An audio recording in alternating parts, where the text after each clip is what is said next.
Hello and welcome. In the previous video, we talked about two major production planning approaches.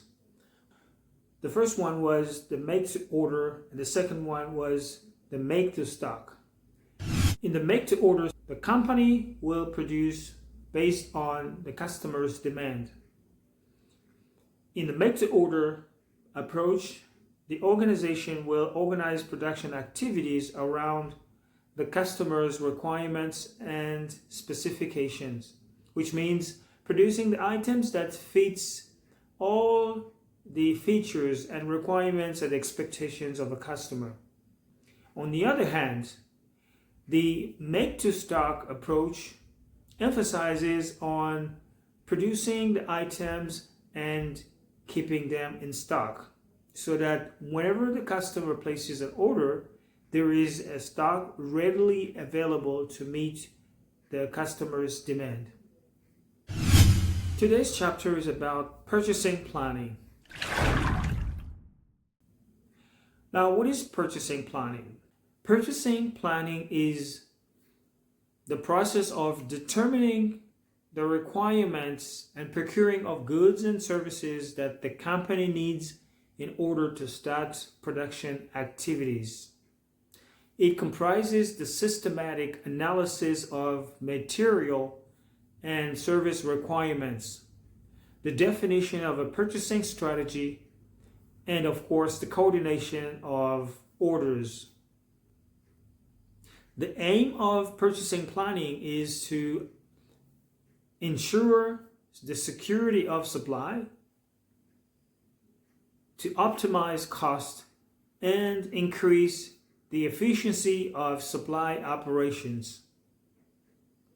In other words, every time an organization or a company wants to start productions, the first questions we need to ask: what are the requirements necessary to start productions? The requirements in terms of raw materials, in terms of goods or services, in terms of the quality of the goods, in terms of on-time delivery. All these questions has to come to mind every time we want to start production activities. There are three levels of purchasing planning.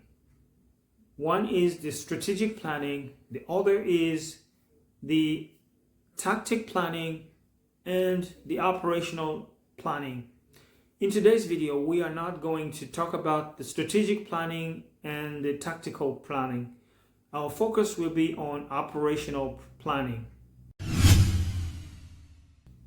In operational planning, the organization focuses on the efficiency of order processing, inventory management, and ensuring the smooth running of business operations.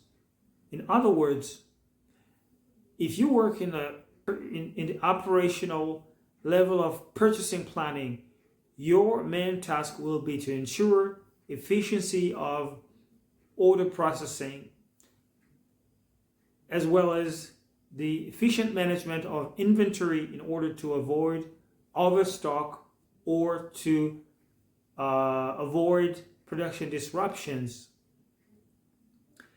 through delays of supply, through delays of material, through any problem that may occur and prevents production from taking place. Now, what is operational purchasing?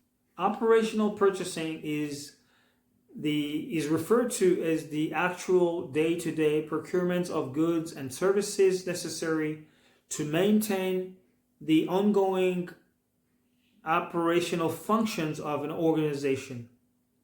This area of purchasing planning focuses on the efficient order processing, inventory management, and of course ensuring availability of material to avoid production disruptions and keep the business running smoothly.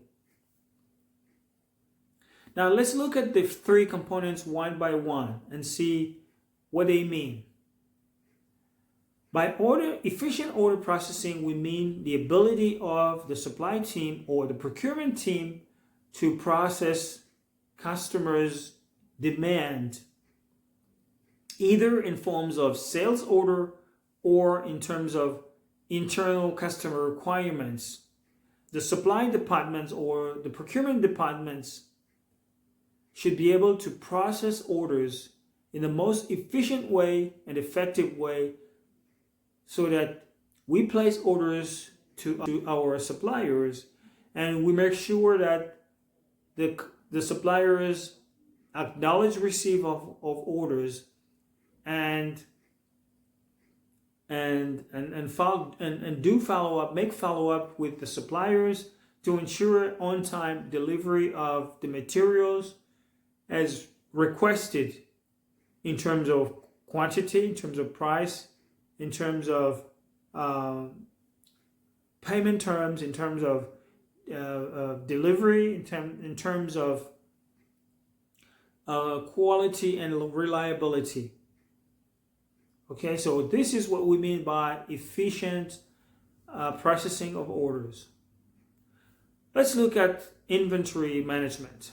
By inventory management, we mean that the company should be able to maintain the right level of stock in the warehouse in order to meet the customer's demand as we receive them, but also to be able to meet any unforecasted demand.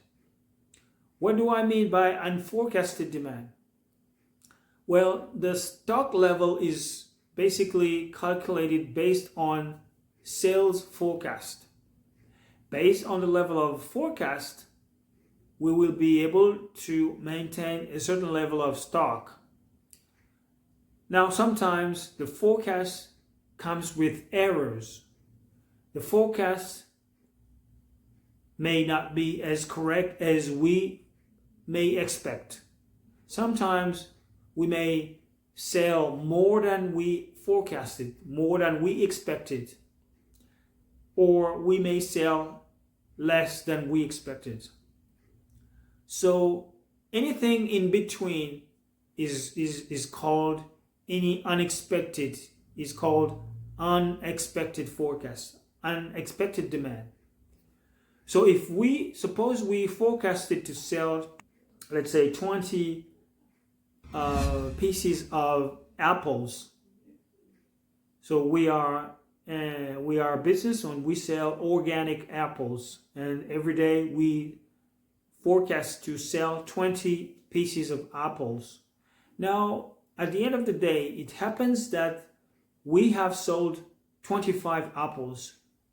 This means that we have a gap between of 5 apples that deviates from our forecast. We forecasted to sell 20, but here we are with 25's demand, which means that we will not take advantage of 5 units of sales that is coming because we didn't forecast the 5 additional apples.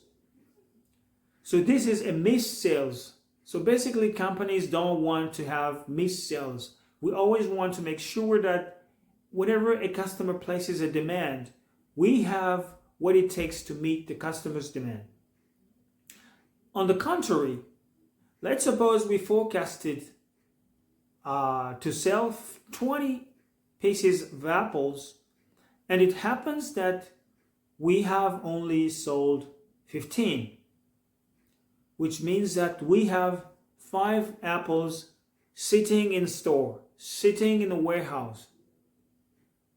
Now, how does this affect the company's situation? Well, if you have inventory sitting in the warehouse, in the organization, this costs money because we have to maintain the premises. We have to maintain the places where the inventory the stock is being held. So holding stock costs money to the organization because we are keeping the stock. Maybe we need the people who work in the inventory in the warehouse. Maybe we need the light bulb. We need electricity. there's power cost, human resource cost, and sometimes we have shelves in the warehouse. So we have to avoid to spend money on maintaining stock in the warehouse. So this costs money. That's why most companies don't want to maintain too much stock. Okay, so we have to find a balance between the right level of stock that will help us meet any unforeseen, unexpected demand, as well as being able to meet the demand that we didn't forecast because there is over demand. Okay, there is the demand that goes beyond our expectations. This is what we mean by inventory management.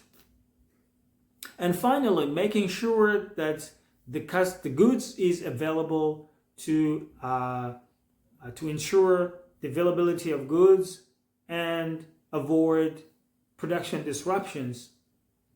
This means that every time we have a delay from a supplier, if the supplier says we are going to supply the material on the 15th of September, and it happens that the supplier finally supplies the goods on the 20th of September, which means we are lagging behind five days in production activities, which means that we will have some delay. We will face some delay in our production activities, and any delay in the production activities will ultimately affect the delivery timeline, the ability to deliver on time on the part of our customers, whether they are internal customers or external customers.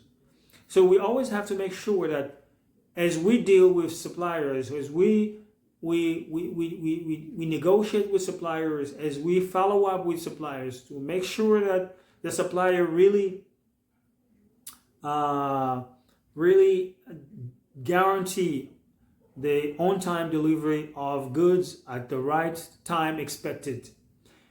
Now, sometimes there may be some delay for many reasons because the supplier also relies on their suppliers. If the supplier have any delay, this delay will reflect on our delay. So what we do is we do regular follow-ups with the suppliers. So we call suppliers, we organize meetings, we discuss with suppliers to make sure that we follow up on time. We have all the information necessary on time so that we can inform our internal stakeholders of what is going on the possible effects that this may have on productions.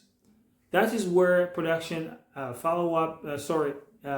supply follow-up is very important.